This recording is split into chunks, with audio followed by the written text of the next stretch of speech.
بسم اللہ الرحمن الرحیم۔ پیاری بہن بھائیوں، السلام علیکم۔ آج سے ہزاروں سال پہلے ملک یمن میں تہ نامی ایک قبیلہ آباد تھا۔ اس قبیلے کے سردار کا نام حاتم طائی تھا۔ حاتم طائی کی وجہ شہرت اس کی سخاوت اور خدمت خلق کا جذبہ تھا۔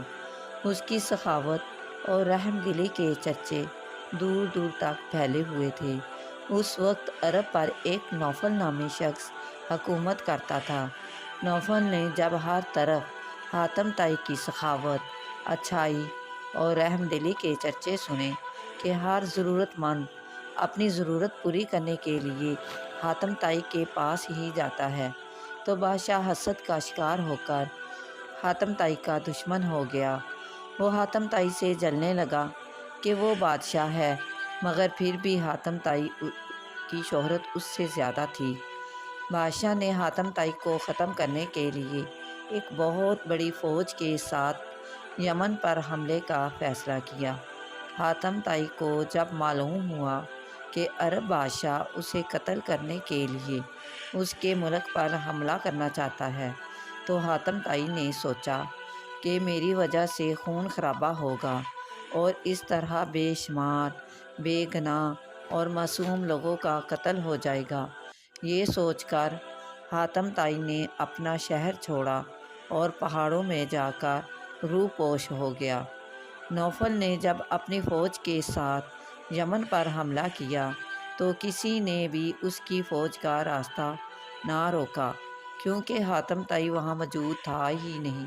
بادشاہ نے حاتم طائی کا تمام مال و اسباب لوٹ لیا اور ملک میں اعلان کروا دیا کہ جو کوئی حاتم طائی کو ڈھونڈ کے لائے گا اس کو بہت بڑا انعام دیا جائے گا۔ حاتم طائی نے ایک پہاڑ کی کھو میں پناہ لے رکھی تھی۔ ایک روز اسی کھو کے قریب ایک بوڑھا لکڑہارا اور اس کی بیوی لکڑیاں کاٹ رہے تھے۔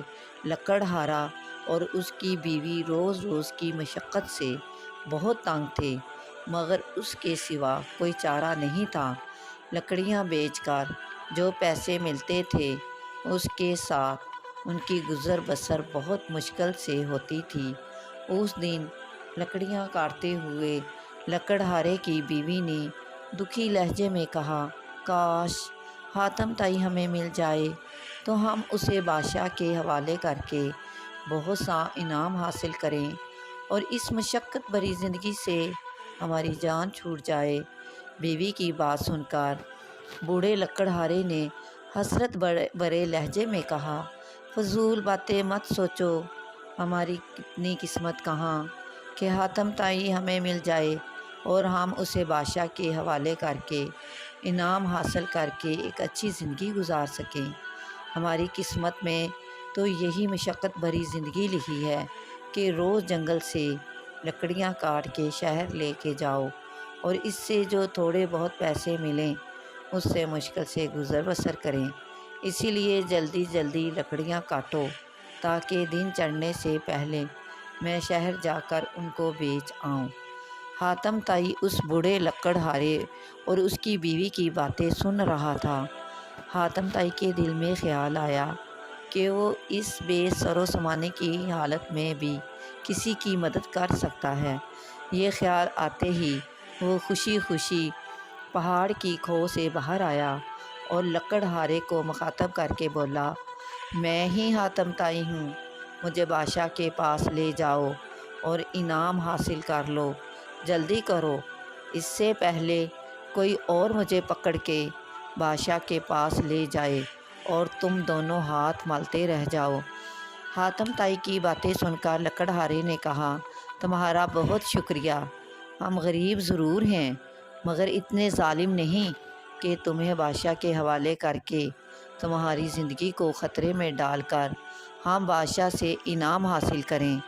ہم اپنے آرام کی خاطر تم پر ظلم نہیں کر سکتے۔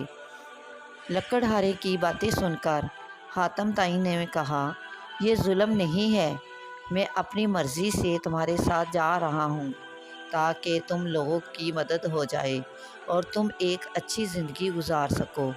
حاتم تائی نے لکڑہارے کو منانے کی بہت کوشش کی مگر بوڑھا کسی طرح نہ مانا۔ حاتم تائی نے بوڑھے سے کہا، اگر تم نے میری بات نہ مانی تو میں خود بادشاہ کے پاس چلا جاؤں گا اور وہاں جا کر کہوں گا کہ مجھے اس بوڑھے نے اپنے گھر میں پناہ دی تھی، پھر خود بادشاہ تمہیں سزا دے گا۔ لکڑہارے اور حاتم تائی کی بحث کے دوران کچھ اور لوگ حاتم تائی کو تلاش کرتے ہوئے اس پہاڑ کی کھو تک پہنچ گئے۔ انہوں نے حاتم تائی کو دیکھا اور پہچان لیا۔ وہ حاتم تائی کو پکڑ کر بادشاہ کے پاس لے گئے۔ لکڑہارا اور اس کی بیوی بھی لوگوں کے پیچھے پیچھے چل پڑے۔ بادشاہ کے دربار میں پہنچ کر ہر شخص یہ دعویٰ کر رہا تھا کہ حاتم تائی کو اس نے پکڑا ہے۔ ایسی صورتحال میں بادشاہ کے لیے کوئی بھی فیصلہ کرنا مشکل ہو گیا، جو اس نے حاتم تائی کو مخاطب کر کے کہا کہ وہ ہی بتائے کہ کس شخص نے اسے پکڑا ہے۔ بادشاہ کی بات سن کر حاتم تائی نے بوڑھے لکڑہارے کی طرف اشارہ کیا، اس لکڑہارے اور اس کی بیوی نے مجھے پکڑا ہے، باقی سب لوگ جھوٹے ہیں اور انعام کے لالچ میں جھوٹ بول رہے ہیں۔ حاتم تائی کا جواب سن کر بوڑھے لکڑہارے نے کہا، حضور والا، سچ تو یہ ہے کہ حاتم تائی کو میں پکڑ کر نہیں لایا، بلکہ یہ خود میرے ساتھ آیا ہے۔ اس کے بعد لکڑہارے نے تمام تفصیل بادشاہ کو بتائی کہ کس طرح حاتم تائی نے اس کی اور اس کی بیوی کی باتیں سن کر خود کو ان کی مدد کے لیے پیش کر دیا۔ تمام باتیں سن کر بادشاہ کو حیرانی ہوئی کہ کوئی کسی کی مدد کے لیے اپنی جان کو کیسے خطرے میں ڈال سکتا ہے۔ بادشاہ اپنی حرکت کی وجہ سے بہت شرمندہ ہوا۔ بادشاہ نے حاتم تائی سے کہا، میں تمہاری شہرت سن سن کر تمہارا دشمن ہو گیا تھا، مجھے اپنے کیے کا بہت افسوس ہے۔ تم سچ میں ایک اچھے اور نیک دل انسان ہو جو ہر حال میں دوسروں کی مدد کرتا ہے، چاہے اس کے لیے اسے اپنی جان ہی کیوں نہ خطرے میں ڈالنا پڑے۔ اس سب کے بعد بادشاہ نے لکڑہارے کو انعام دیا اور حاتم تائی کو پکڑنے والے جھوٹے دعوے داروں کو سزا دی۔ حاتم تائی کا سارا علاقہ اور مال و اسباب واپس کر کے اس سے معافی مانگی۔